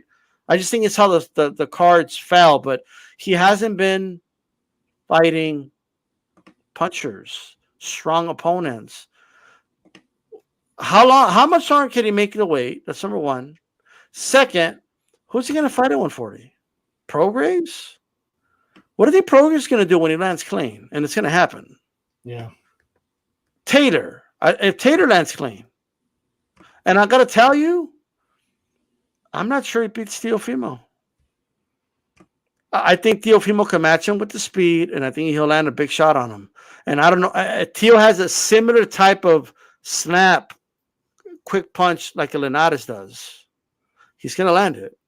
And what's going to happen when he lands it, we don't know. Like, you know what I mean? Like, and that's why I would like to see a lot of these fights, but Haney's hitting a lot of roadblocks, in my opinion. I'll just say that.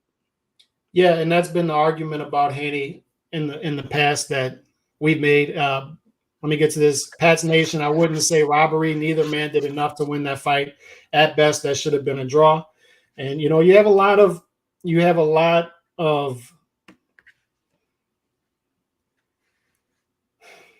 it's emotional right now, right? It's a lot of people emotional right now, on edge. So no matter what we say right now, it's going to be wrong to somebody. Of course. I'm seeing a lot of that in the That's chat. why, look, I'm not going to apologize to anybody about what I say. Like, I say what I say. It is what it is. Yeah. We say what we say. Take it or leave it. And the chat can do the same. When it comes to Devin Haney, you're absolutely right. The argument has been, for me, is we've seen 2 straight fights, D-style, where he's fought southpaws and couldn't land the jab. Jojo Diaz and Lomachenko. That's 2 straight. So it's starting to become a trend. Is Tank and Shakur what? They're southpaws. And of course, we don't want to give Tank mythical victories over here until he actually fights the fights, but it's a stylistic problem for him fighting southpaws. And there's going to come a time when he's going to fight big punchers, particularly if he's moving up to 140, because 140 is that type of division. You have a bunch of undervalued fighters who don't have the names there, but they are killers. Prograis, Matias, Teofimo's got a name. Josh Taylor's still probably not as big of a name as he should be. You've got Barboza, even a Barboza. You've got dudes there who can punch and will try to take your head off. So if he has to move up to 140 because of the weight, and he wasn't a puncher at 135, you're talking about 14 knockouts now in 30 fights, can't land his biggest weapon against southpaws. He's going to have some issues going forward. And that's why I keep going back to this, is pay attention to this, and it's going to fall apart over time. The Haney is a boring fighter thing, because he's not going to be a boring fighter going forward, because he's going to be forced to fight. He's going to be sped up by guys. This is the 3rd time at 135 we've seen him sped up in the second half of the fight. Jojo sped him up. Linares sped him up. They couldn't do it consistently. They were too late with it. 3-4 rounds maybe. Lomachenko sped him up. He sped him up. He made him uncomfortable. And when he sped up, his technique starts to go downhill. And he's going to need that technique to be there consistently through 10 rounds, 12 rounds against these guys at 140 because it's going to be tough sledding up there for a guy who isn't a puncher. Maybe the chinny thing, we're reading too much into that because I didn't think Lomachenko hurt him. I disagree with you on that. But Lomachenko, once again, is not a puncher at lightweight. People don't realize this. He's the bigger puncher, yes, but he's got a 30% KO percentage at lightweight, D-Style. 30%. This is the same thing Manny had at welterweight. Remember, dude, people don't realize this is Manny, he had like 3 knockouts in 18 fights at welterweight. I mean, he had an abnormally small knockout percentage at welterweight. Once he moved up to that weight, he had to find different ways to win fights. Lomachenko, same thing at lightweight. And Haney's going to be moving up to 140 likely against some big punchers, man. And, I don't know going forward. And if Lomachenko's not going to get a rematch with Devin Haney, who's he likely fighting? Shakur Stevenson. He ain't winning that fight. Neither one of us picked Shakur Stevenson to lose any fight, right? So it may be tough sledding for both fighters going forward, which is why this was such a high-stakes fight as well, is both fighters knew they needed this for legacy. They knew they needed this fight for legacy. I wouldn't say robbery. I think we got to this one, right? Pat's Nation. Let's see what else. All right, yeah, we got to that one. I've been saying this for years. Devin Haney is Paulie Malignaggi 2.0. Shout out to Boxing Historian 206. I would disagree with that, right? Would you disagree with that? I think he's better. No, I think he's better than Paulie, but he can't, bro. Like look, y'all need to stop picking Haney by stoppage, bro. It ain't gonna happen. Like No. That's not who he is. Every fight, I've seen the same dudes. Every fight, he's gonna stop him. He's gonna, like, Haney cannot punch. That's why I find it funny that dudes are Loma would just pity pat. Loma's punches were harder than Haney's. Like I'm just telling you guys right now, they were. Yeah. Right. And if they weren't, why was he backing his ass up then? Why couldn't he walk him down then? Well, why didn't Haney just walk him down? There was a little pity pat shot that don't hurt. Why didn't he just walk him down then? It should be easy to walk him down, right? There's no logical way to explain that, by the way. You're going to try, but you know that there's no logical way to explain that. Like, you could have Haney winning, but give Loma credit for what he did. You know what I mean? I'm just saying. Like it's not that complicated. You know what I mean? Anyway, guys, hit the like button, by the way. Let's get to 70 likes. There's no reason we shouldn't be close to 100 likes right now. Hit the like button. Do you think we've seen the last of Haney at 135? You think he'll try it again? No, I don't think he has a choice, bro. Like, I don't think he's gonna take the punches at 140. I don't. Like, I'm just telling you right now. Who's your favorite? Just really quick. Progress or Haney? Progress. Okay. Taylor or Haney? Taylor. Ramirez or Haney? Haney. Is it easy? No, it's tough, but Haney. I think that's a tough fight for Haney.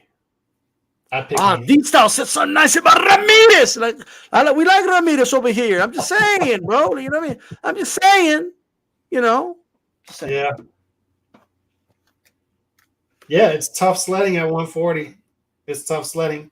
So you think he's going to drain himself to 135 to continue into the matchup? Win at 135? He has a choice, but the money fights are at 135, right? And I think this rematch is going to happen. It's going to happen. It's going to happen? Yes. It's his best.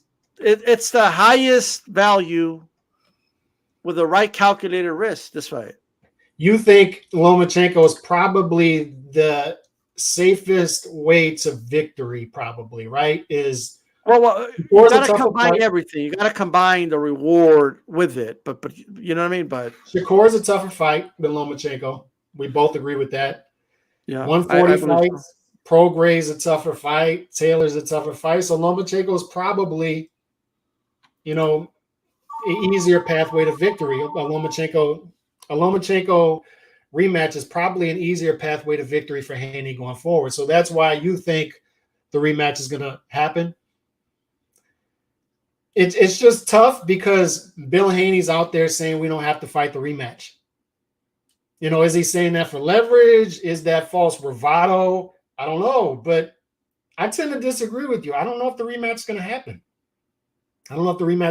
What is one thing Haney has shown is he's not afraid of taking the fights, right? So do you think that Haney really fears Shakur Stevenson at 135? Do you think Haney really views it the way we view it, as I can't win that fight? I don't know if he views it that way. I think this dude has a confidence in himself that he can win those fights. It's not about fear, or it's not about any of that. It's about risk versus reward. Mm-hmm. That's what it's about. Like, because here's the thing. If he has a confidence in himself, he wants to challenge himself, and most people are saying he lost this fight, then he's going to do what Floyd did against Castillo. Right? Like that's how I feel. You know what I mean? Uh-huh. No, you're right. But I don't know. I just don't see the rematch happening. I hope I'm wrong. I would love to see that rematch because, like I said, apology letter bet. They run back fights all the time that we don't need to see again. I challenge you to an apology letter bet that fight is next for Haney. I would love that. And speaking of that, you have an apology. That's the show, right? That's it. We're done with the show. We're good. Junto Nakatani sent Andrew Maloney to the Shadow Realm, one of the most vicious knockouts I've ever seen. And I tried to Nando's right about you, bro. You're right. To warn you. What did I tell you on Friday's show? I told you to bend the knee because this guy is merciless. Nando's been trying to tell us about Calix. Junto Nakatani is already, he may not be ranked number 1, but he is already the best fighter at 115. He is already the best super flyweight. And by the way, Gaio Estrada may be next to go to the Shadow Realm. Junto Nakatani, one of the best pound-for-pound fighters out there. And he sent Andrew Maloney to hell. And I was yelling at the TV in between the 11th and the 12th round. I said, do not send that dude back out there. He's the best. Brave. Andrew Maloney is too brave for his own good. He's going to send him to hell. He's loading up on shots. Please do not send Andrew Maloney back out there. Please. I've been begging D-Style and Andrew Maloney since Friday. Bend the knee to Junto Nakatani, and what happens? You don't bend the knee, and what happens? Man. What happens? So you have an apology letter. Everything Nando said about you is spot on. You know what I mean? I'm just saying. Nando was right. All right, read it. Wait, let's get to this apology letter. Mm-hmm. All right. All right. Gonna have to read this verbatim too. Well. All right. Shout out to the press, by the way, everybody listening. So let's. Good afternoon.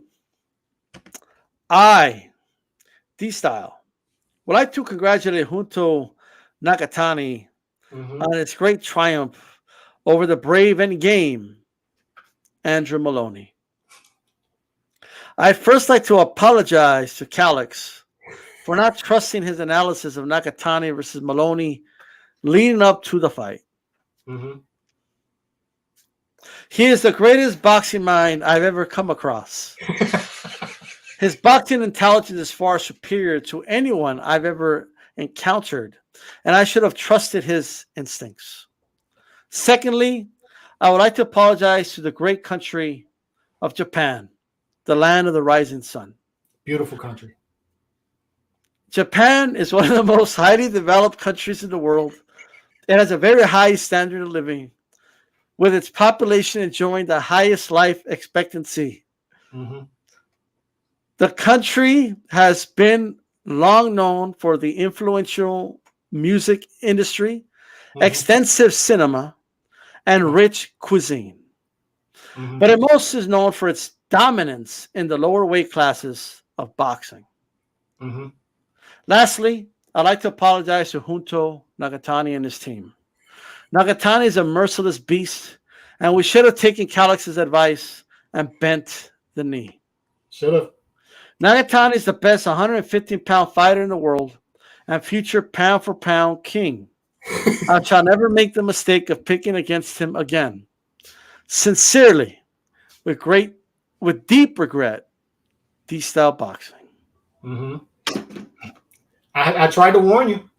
I tried. All you had to do was bend the knee. Like, this guy is merciless. He's like Godzilla. This dude, Junto Nakatani, Man, long ain't no arms, Godzilla, bro. Like, long arms, power in both hands, and you're putting Andrew Maloney in there and you're setting him up for failure. It was never going to happen. Junto Nakatani is coming. He is raising terror. He is going to raise terror. Who is next on the hit list? Is it Gallo Estrada?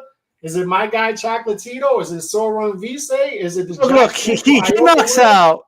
We're taking on all comers. Bring them. Bring them on. First of all, in all seriousness, let me say this. Mm-hmm. I knew the game plan of Andrew going in. I just knew, right? But I knew he was going to close distance, get on the inside, get in his chest. And I felt that was going to be effective from what I've seen from Junto before, right? Yep. What I was not banking on, because look, you don't want to box Junto from distance. He's really dangerous from there, as we saw. You know what I mean? But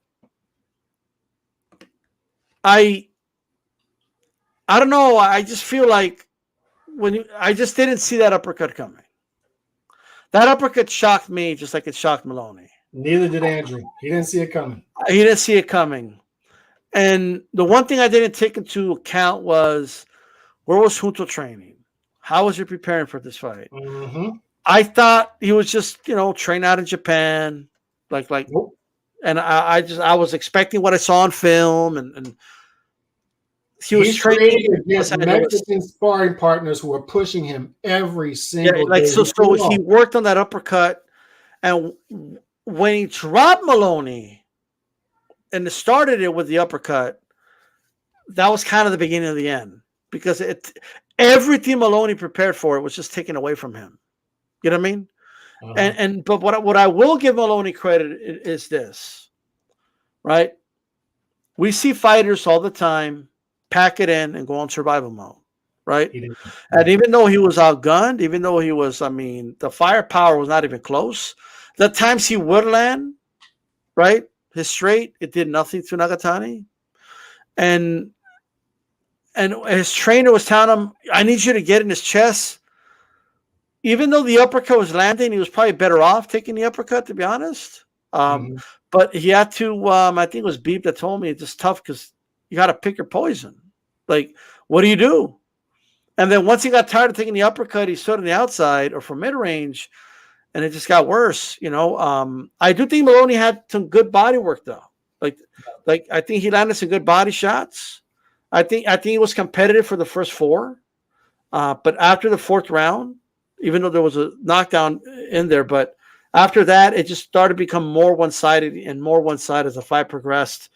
And credit to Junto, because he could have just said, I have this shit won already, whatever. But he was still trying to get that knockout. He's like, I need this I'm going to get my knockout, right? Yeah. And this was on ESPN, so shout out to him.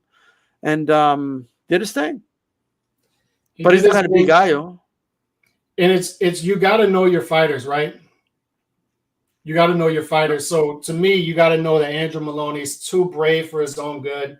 You can't win the fight. You're not going to knock Junto Nakatani out, and you get him out of there. I think you get him out of there, and I think that's the mistake that they made. And you got to give respect to Junto Nakatani, knowing he's up big and still going for the knockout, still knowing that being a Japanese fighter here in America, he's got to go for it. He's got to deliver. He's got to be entertaining, and he's got to give us highlight reel KOs, and he did that. So props to him. Another fight on this card, and I love this card, by the way. It was all action. What did you think about Oscar Valdez, without going into the fight too much, but Oscar Valdez, and how do you view him going forward against the like Navarrete at 130? Bro, I don't know what it is about Valdez. Like, he's not bad. Like, I'm not gonna say he made mistakes but I just need more activity. Like he needs to do more than just load up on his punches. I feel like he's still living off that Burchelt win. He's still trying the same tactics. Yeah. But like that's not going to work against every style. Like you had to do. People talking about pity pat. Those were pity pat shots. What this fucker was doing, Adam Lopez. Uh-huh. And he was doing this shit. And no, I'm not going to read that letter again. You guys can go back on the archive. This is what I value about Valdez. I don't need to see necessarily the best fighter at 130 when I see Valdez. I don't need to see a guy that's on the top of pound for pound list. I love his style. I love that this dude loads up on shots. I love that he walks forward, tries to work his way in, and picks his spots and just loads up. Because Valdez versus Navarrete is going to be beautiful violence. Beautiful violence. I can't wait for that. That fight's perfect because Navarrete's going to bring it. So we don't have to worry about an Adam Lopez. Bro, I don't know what were people talking about. Oh, Adam Lopez, he's all heart. He's all this. And dude, like, what are you talking about? Dude was running the whole fight. It was avoiding engagement. Those were pity pat shots. They were doing no damage to Valdez. Mm-hmm. And then Valdez clips him with a good shot. And he doesn't react. Like, you've been waiting for that moment the whole fight. Then you don't capitalize when it happens. I don't know, man. Yeah. And I'm just seeing that the new opponent for Regis Prograis is Zorilla. I know they had to find something short notice. So that's a fight of Gorilla? Zorilla. That's unfortunate that the Peru fight's not happening. And just reschedule the fight. Just reschedule the date. They want activity. They want to get onto the Matias fight. I think that's what's happening here. So just get the fight over with and let's move on. I think that's where we're headed with Regis Prograis. You got to keep the guy active and you got to get him onto the fight. So hopefully that Matias fight happens later this year. I hope. The other fight was Muratalla, Nakatani, and it played out how, we favored Muratalla heavy going into the fight. Why? Because Nakatani is what? Inactive. 14-month layoff. One-handed fighter needs to set up that punch, and it's hard to set up that punch when you're simply not fighting. And this was a blitz, a barrage, and I thought a great performance, and I think a good stoppage too, because Nakatani was hung up on those corner ropes. I know a lot of people were saying that's a quick stoppage. I disagree. I think that Nakatani was in a lot of trouble up against that corner, and they stopped the fight before. Nakatani was about to go night-night. That was about to be NyQuil treatment. He was about to go to sleep, and they saved him from going to sleep. I think the judge did a good job. What'd you think about that? Yeah, I thought it was good. No complaint. But by the way, Marataya, how do you pronounce it again? I pronounce it Muratalla. Marataya. I think it's the double L is the in Spanish. But either way, I think he's fun. I know he was calling out the winner of Loma Haney. I don't want to see that right now. But no. He's about 3-4 fights away from there was brackets in boxing. He's kind of a ways to go. But imagine a co-promotion between him and William Zepeda. Good. Yeah, Lord. So I was going to mention William Zepeda. I think that would be a really fun fight. And a 50-50 fight going in. I think people would be debating who would win that fight. Yeah, I agree. But Top Rank has their Isaac Cruz now. They have their Zepeda. They have that. And just please, Top Rank, don't protect. Just keep them active. Yeah. He doesn't need to win. Action fighter. Let's go. Action fighter, and they're doing the right thing because he just fought 8 weeks ago, and he fought again. So do the right thing. Keep this guy busy. Get him into the top 10 rankings, and just put him in fun fights. Just put him in fun fights, and he'll make his way there, and he'll build an audience. And he worked his way at doing that on Saturday night. Now, before we circle right back to Haney versus Lomachenko and sort of try to cement our points on that, Katie Taylor, Chantel Cameron, did you agree with the scorecard? Because I did. Cameron was the aggressor, the bigger fighter with the more. It's funny you mentioned this fight.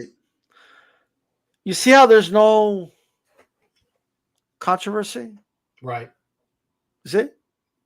If Katie Taylor would have won, there would have been controversy.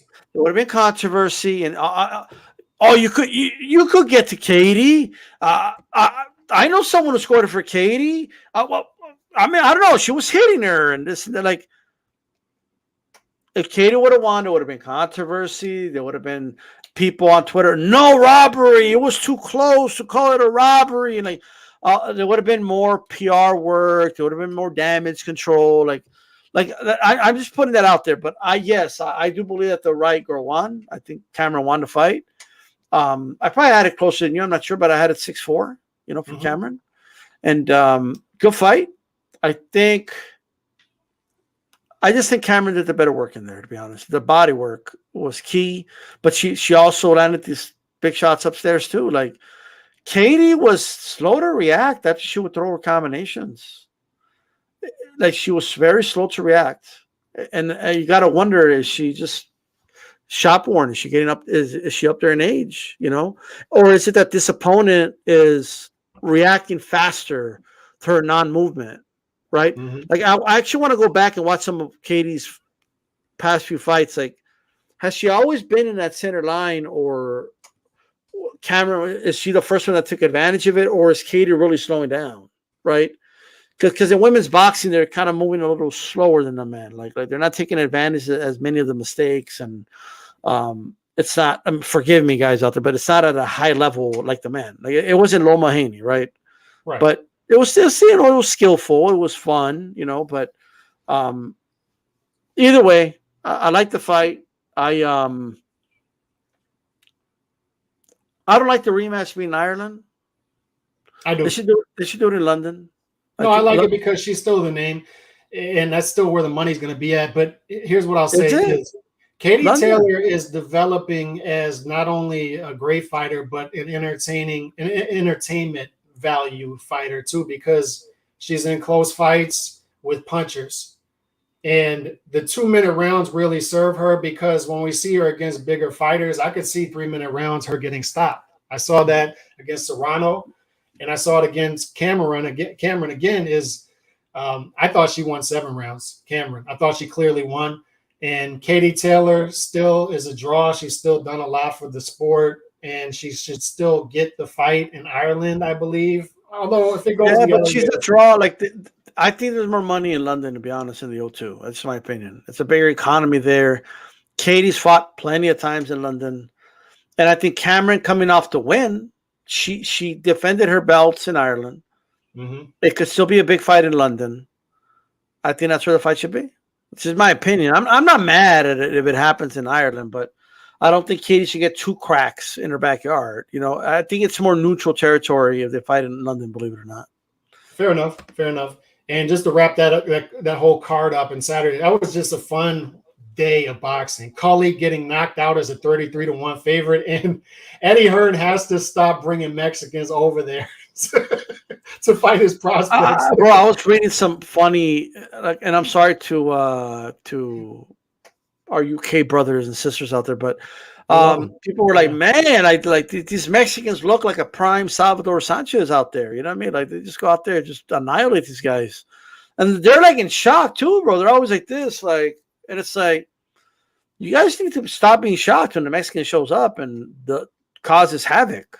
You know what I mean? I'm just saying. Yeah, and we got Lara versus Wood too again, and I think Wood has a better chance of winning that fight than people are giving him credit for, but that's still an uphill battle, and he's a 3-1 underdog. So we'll talk about that fight as the week goes on. But just to circle back to Haney versus Loma, because I know people have a lot of thoughts, and we put the poll out there. I put the poll up on my channel yesterday, and we are over 200 votes, and 90% of the people feel like Lomachenko won in that poll. So if you think Haney won, here's your chance. Get that poll. We're at 70-30 right now, Loma versus Haney. And that seems to be the wheelhouse, right? Is somewhere between 70 to 90% in these polls we're seeing feel Lomachenko won the fight as opposed to Haney. But if ever there was a fight that lived up to what it was supposed to be in its bill, it was billed as the chess match. It was billed as a meaningful fight. It was built as a legacy fight. It was built as an TikTok minor league circuit fight, an anti-Ryan Garcia versus Tank Davis fight. This is a meaningful fight. Those are casual fights. This is a hardcore boxing fan fight. Yeah. And I feel like it lived up to that bill because Some people are out there arguing it's not great, it's good. Fair enough. But what it was intriguing from start to finish.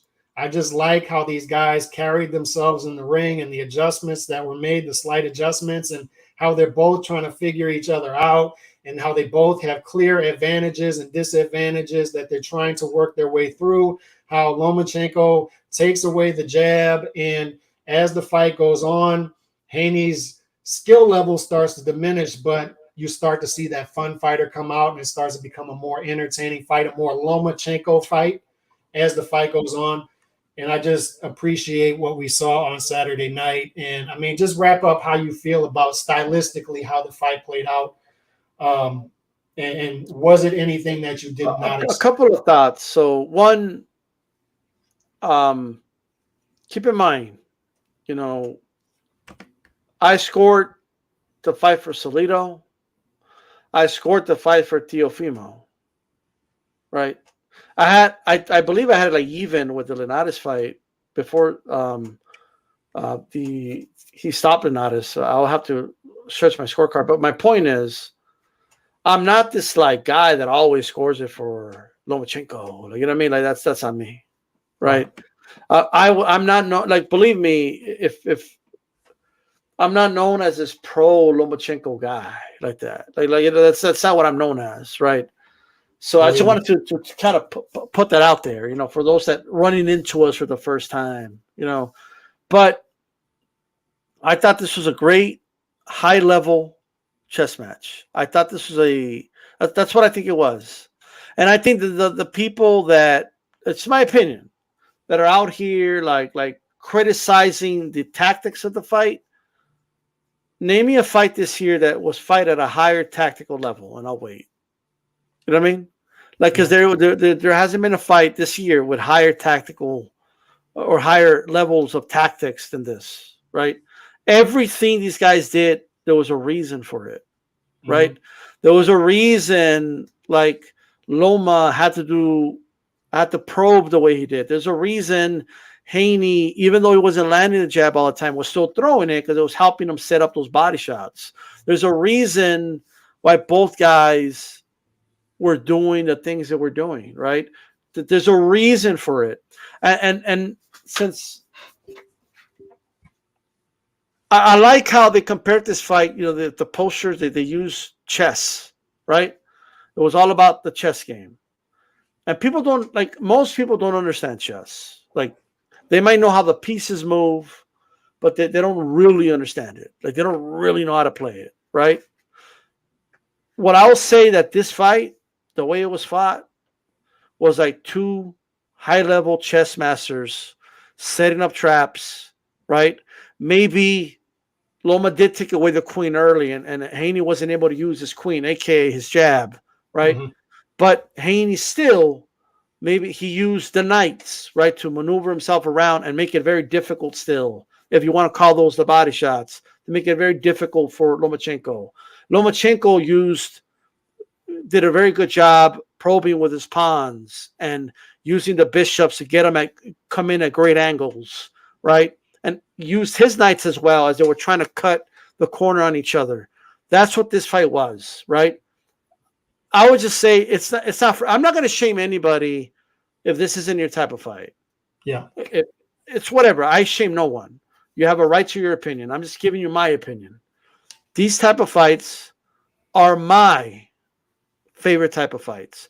I loved Golovkin versus Canelo fights, the first two. I love those fights. I thought that was high-level chess. Regardless of who you think won, that was some high-level boxing that I saw. So when people were like, oh, but did it really like slug it out? Like, first of all, I do think they fought their hearts out, but it was tactical, right? Those are my favorite type of fights. I love the fight. I can't say it enough. Yeah, and just to circle back to how I feel about the scoring of the fight and just try to cement that home. To wrap that up, is we went into the fight with a tactical battle. We know the best weapon of both fighters, and it was the jab of Haney, the straight left of Lomachenko. The straight left of Lomachenko had success, and it took away the jab. the jab was not a success. Now, Devin Haney made the proper adjustment, the right hand, but he couldn't land the right hand upstairs. He went right hand to the body, and you scored those points. But that's not the weapon that Devin Haney went into the fight wanting to land in order to win rounds and win the fight. That's the punch he wanted to use to wear Lomachenko down as the fight went on. And it scored its points, no doubt about it. But when we look at did it wear Lomachenko down, it didn't, because his punch output went up as the fight went on. And it became more of a Lomachenko style and pace fight as the fight went on. He was the effective aggressor late. He took the fight to Haney late. And it became more of a Lomachenko fight because so the body punching did not have the effect that people say it had. And Devin Haney did not land. To use the term, his queen was taken away from him, if we're using a chess term. His jab was taken away from him by, I think, the better chess player in Lomachenko. And that's why I have it, Lomachenko winning the fight. And I just think it's a tougher sell to try to sell people on 7 rounds for Haney than it is 7-8 rounds for Lomachenko. It's just a much tougher sell. It's much tougher terrain to get to Devin Haney because you have to lean heavily on things we don't normally lean heavy on when we're scoring close fights. Yeah, look, well, one more thing I want to say, and I think this can help, like, explain things to people. Look, at the highest level of boxing, you need to throw the punch to the trajectory of where your opponent is going to be, not where your opponent is. Mm-hmm. The second chess, if I get a rook and I put it right in front of the queen, like, oh, yeah, I'm going to get you right here. Like, you don't have to be a chess master to know, like, okay, dude, I see you. Like, I could just move my queen. Or I could just eat your rook. Like, what are you doing? Right? At the highest level of boxing, just like in chess, you have to set up the traps. You have to put them in a position, like in chess, you call it a fork. You put them in a fork, right, where they have to sacrifice one of the pieces or make a decision to trade because you let them no choice, but you put them in a pretty bad position. We're going to take the piece, right? What Loma and Haney were doing in this fight, right, was trying to set up those traps, which is why it's just it bothers me a little bit, and this goes just in general, like, and it's just a personal preference of mine. Mm-hmm. It does bother me a little bit when people say things like, he could have just done more, right? And you could say that for both guys because a lot was going on. Like, they're setting it up, right? And where Haney's head might be here, right? But Loma knows when he throws, it's not going to be there anymore, right? Once he throws it, he needs to set up the punch, right? Mm-hmm.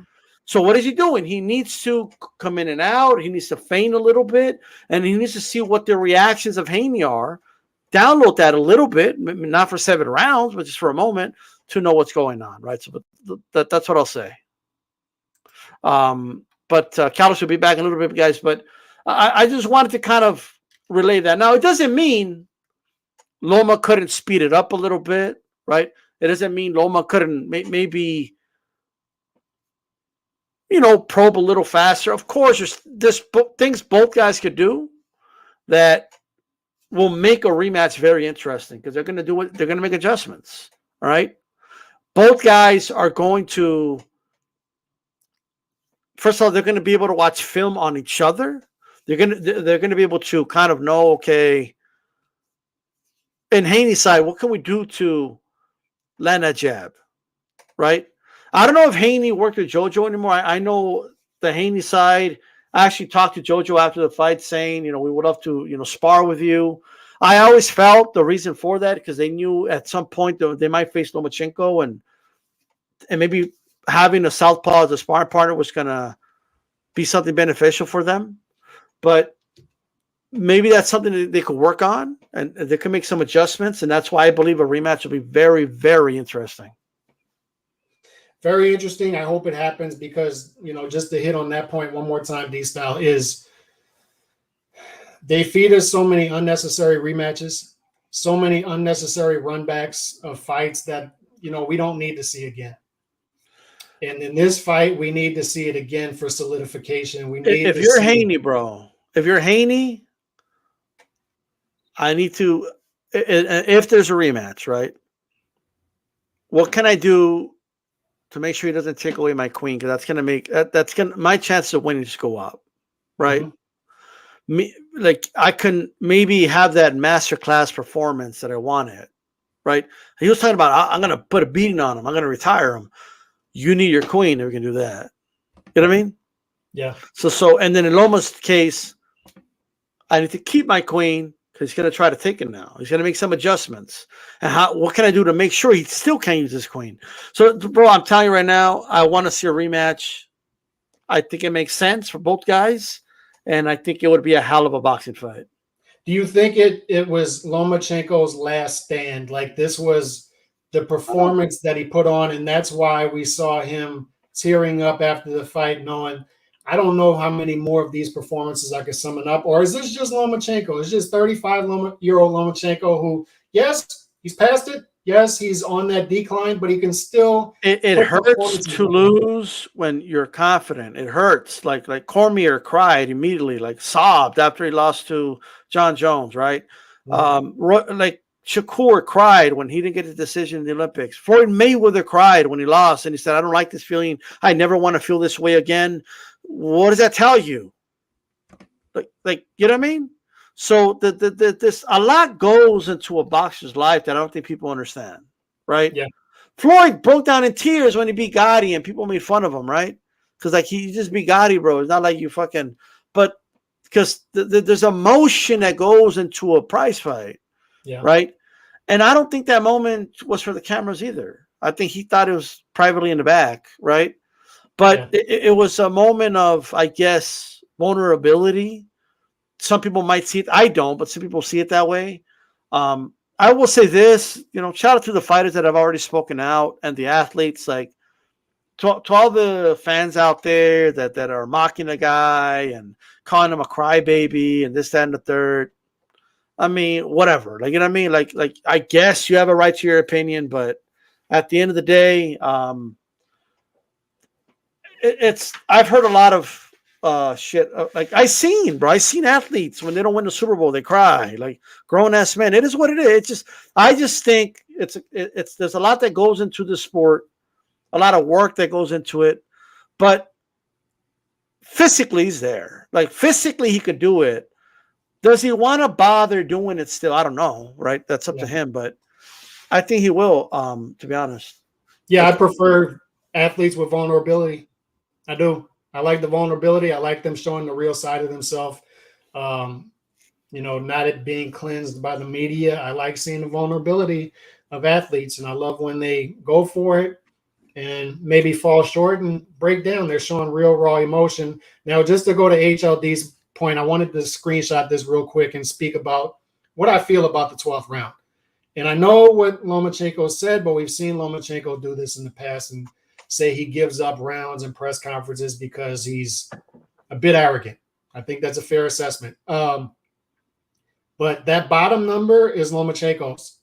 And what we see at the top is punch output, 49, 50, 55. So he got busier as the fight went on, and that 55 is his highest output of the fight.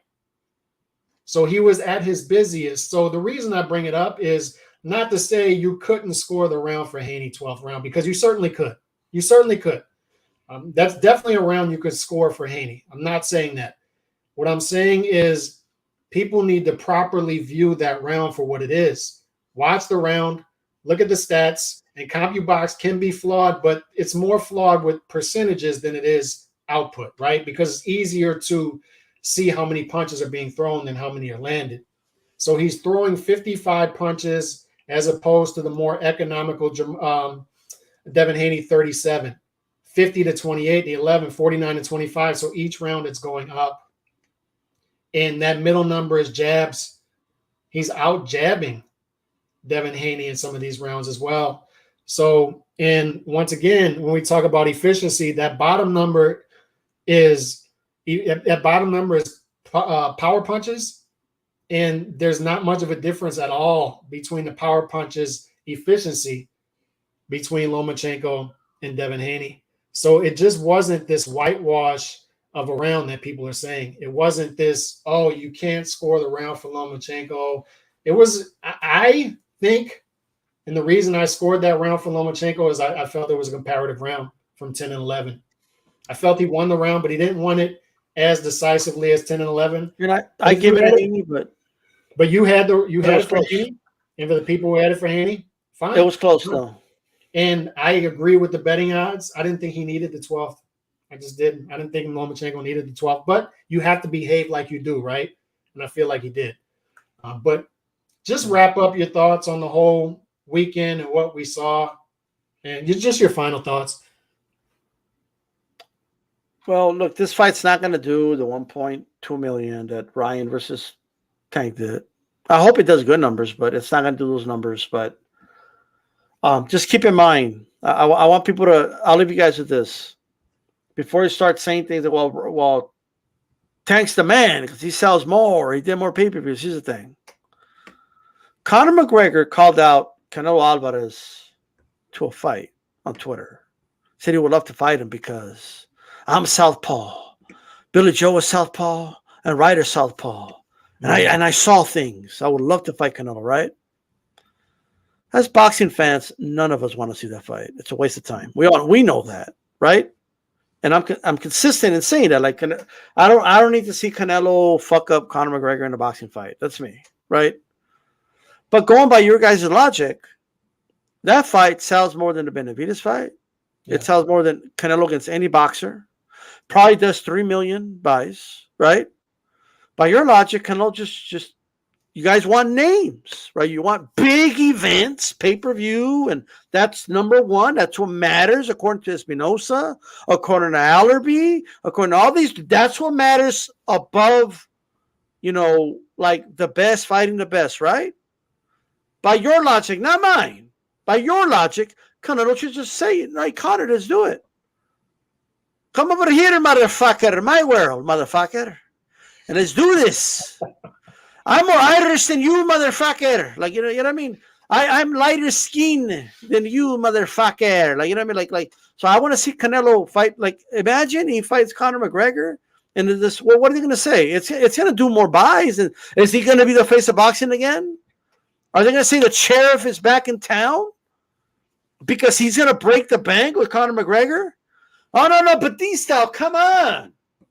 Come on, D-Style. That doesn't count because Conor's an MMA fighter. He's not a top boxer. Well, look, not to this degree, but Ryan was not a top 5 lightweight. So just be careful with shit you say. Now, thankfully for me, and I don't want to speak for him, but for Calix too, we both know Canelo's not even going to entertain a stupid Conor McGregor fight, despite the fact that it would do 3-4 million like pay-per-view buys. He ain't gonna do it. He has no interest in it, right? You know what he'll say? Payday. That's all he'll say. He'll move on, right? Or he'll roll his eyes and be, I'm not interested in that. Like, you know what I mean? But those are my final thoughts. My final thoughts are good fight between great fighters. Tactical matchup, and this was one of the few times I've bought a pay-per-view in recent memory that I had no buyer's remorse. I love the card from top to bottom.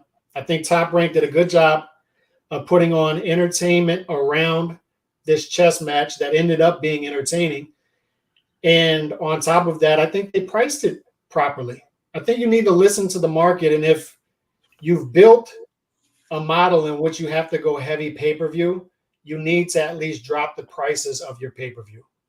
And as boxing fans, we need to appreciate that instead of saying things like, oh, look, they can't sell a fight, so they're dropping the price. No. We need to appreciate the boxing power brokers when they listen every once in a while.